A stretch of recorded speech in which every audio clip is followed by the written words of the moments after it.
Selamat sore Bapak Ibu Saudara yang terkasih di dalam Kristus Yesus. Kita berjumpa kembali hari ini dalam memperingati Jumat Agung. Meski kita tidak melakukan perjamuan kudus seperti yang biasa kita lakukan, kiranya tidak mengurangi makna untuk menghayati Jumat Agung di dalam pribadi dan keluarga kita. Bapak Ibu Saudara, bacaan kita terambil dari Yohanes pasal 19 ayat 19 hingga 24, di mana tentunya Bapak Ibu sudah membacanya bersama-sama dengan keluarga. Bapak Ibu Saudara, salib sejatinya adalah simbol hukuman yang paling hina, paling kejam.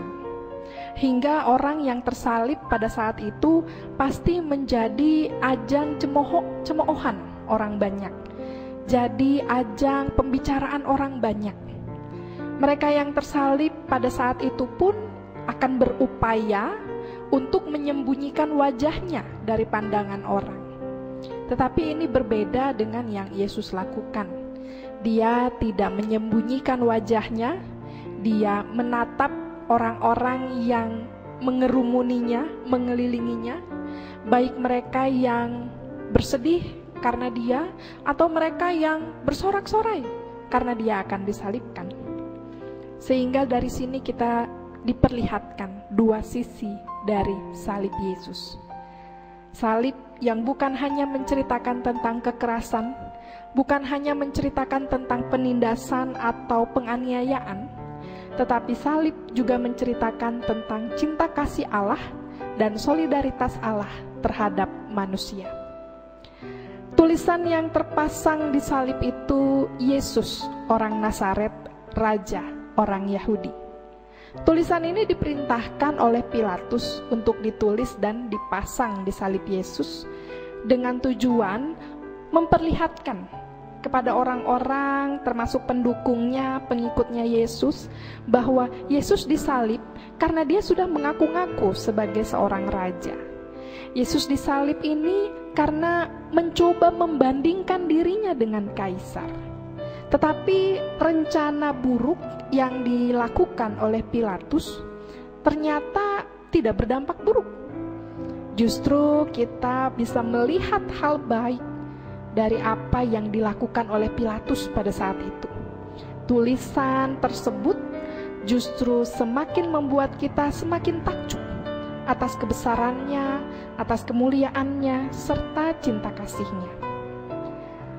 Inilah Raja orang Yahudi, Sang Mesias yang mati demi kebaikan umatnya untuk menebus dosa-dosa manusia. Tulisan itu justru memperlihatkan karya keselamatan yang Yesus lakukan bagi manusia. Serangkaian peristiwa dalam penyaliban Yesus ternyata bukan hanya menggenapi seluruh nubuatan yang ada, tetapi juga semakin membuktikan kuasa Allah mampu mengubah wajah salib yang hina dan kejam menjadi wajah yang penuh dengan cinta kasih dan kebenaran.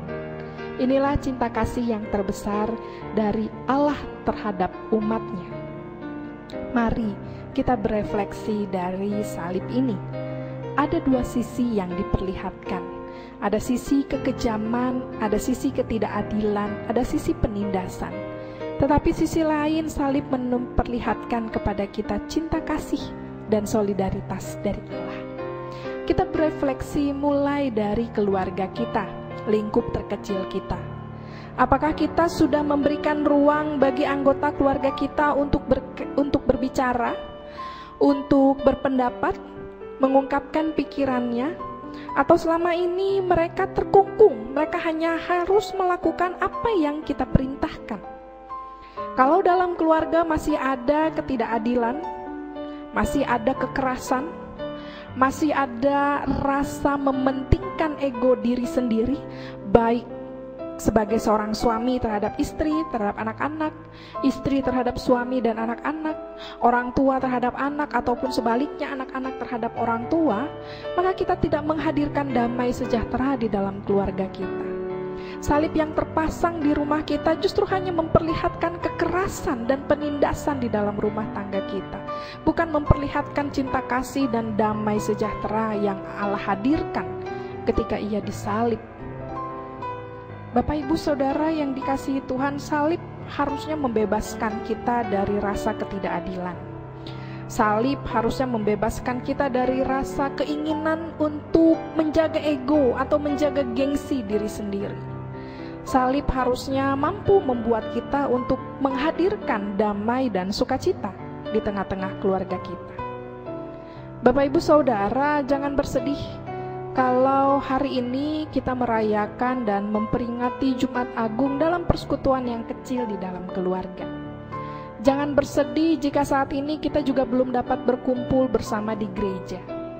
Apa yang kita alami saat ini tidak sebanding dengan apa yang Yesus alami. Justru kisah ini membawa kita untuk tidak larut dalam kesedihan dan belajar untuk melihat karya kasih Allah di tengah dunia, bahkan dalam situasi saat ini. Tiap keluarga diajak untuk kembali berdekatan, untuk kembali menjalin relasi, untuk menghilangkan ketidakadilan dan mengisi kedamaian di dalam keluarga. Selain itu, kita pun dihadapkan dengan dunia yang tengah bersedih, berduka karena banyak kehilangan saudara dan keluarga akibat virus corona. Khawatir dengan keluarga yang masih harus terus bekerja di luar rumah dalam situasi saat ini. Kita meyakini akan ada pelangi sehabis hujan. Akan ada kesukacitaan besar karena kita telah melalui peristiwa ini bersama-sama di dalam Kristus. Jumat Agung tahun ini secara khusus mengajak kita untuk melihat pada salib itu, tempat Yesus mati disalibkan. Kesanalah kita mengarahkan hati untuk merefleksikan diri serta berupaya membawa kasih dan kesukacitaan di dalam keluarga kita, seraya memohon agar kesulitan dan kesedihan ini segera berlalu dan berganti dengan kebahagiaan. Tuhan Yesus memberkati kita semua. Amin. Marilah kita bersatu di dalam doa. Terpujilah Engkau ya Tuhan kami Yesus Kristus, yang telah memberikan kami kekuatan, kesehatan, nafas hidup hingga saat ini.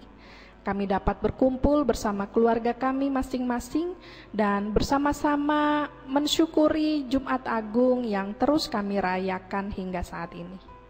Kami terus memaknainya dan mampukan kami Tuhan agar dapat melakukannya di dalam kehidupan kami.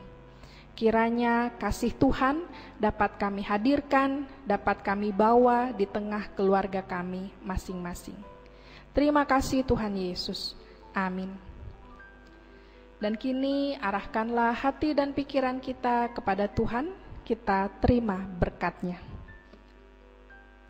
Kasih karunia Allah Bapa, Anak dan Roh Kudus menyertai kita dari saat ini sampai selamanya. Amin.